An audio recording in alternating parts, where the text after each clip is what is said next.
Welcome back to Data Science and Introduction, and we're going to begin this course by defining data science. That makes sense, but we're going to do it in kind of a funny way.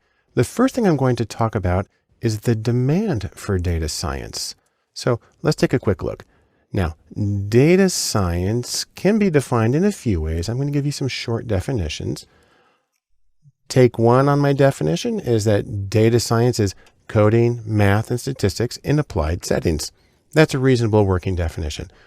But if you want to be a little more concise, I've got take two on a definition that data science is the analysis of diverse data or data that you didn't think would fit into standard analytic approaches. A third way to think about it is that data science is inclusive analysis. It includes all of the data, all of the information that you have in order to get the most insightful and compelling answer to your research questions. Now, you may say to yourself, wait, that's it? Well, if you're not impressed, let me show you a few things. First off, let's take a look at this article.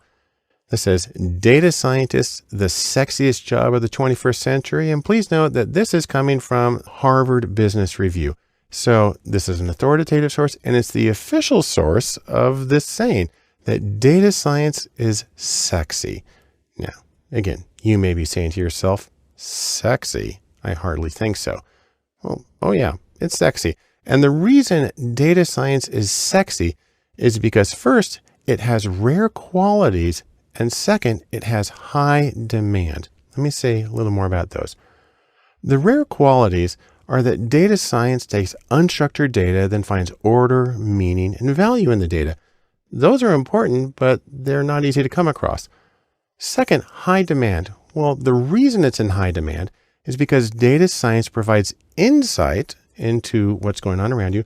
And critically, it provides competitive advantage, which is a huge thing in business settings.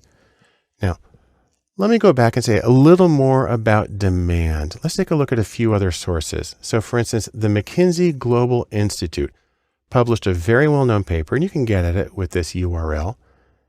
And if you go to that webpage, this is what's going to come up. And we're going to take a quick look at this one, the executive summary. It's a PDF that you can download. And if you open that up, you'll find this page. And let's take a look at the bottom right corner. Two numbers here. I'm going to zoom in on those.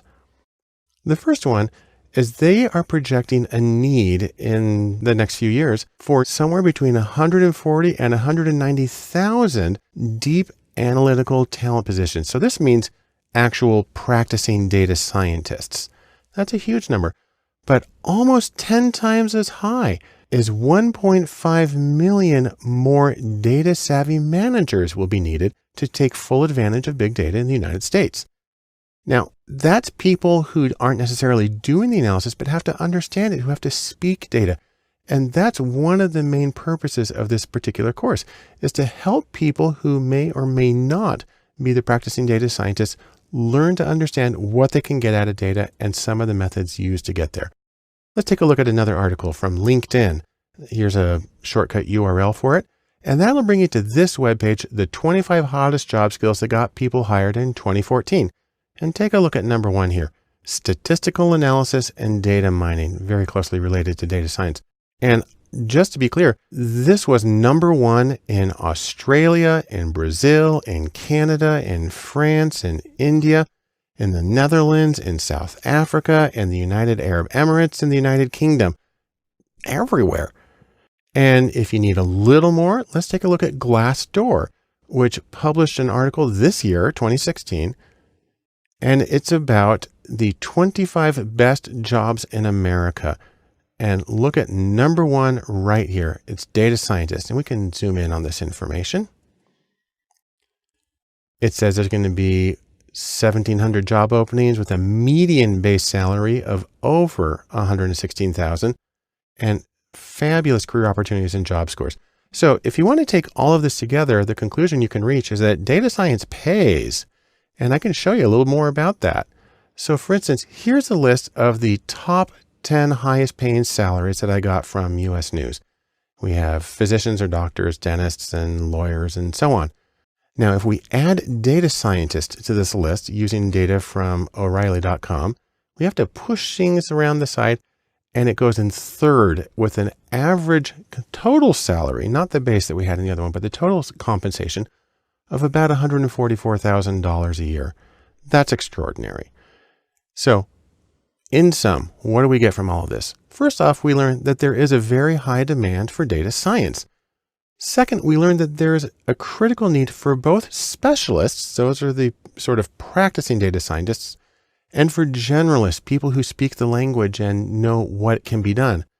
And of course, there's excellent pay. And altogether, this makes data science a compelling career alternative and a way of making you better at whatever you're doing.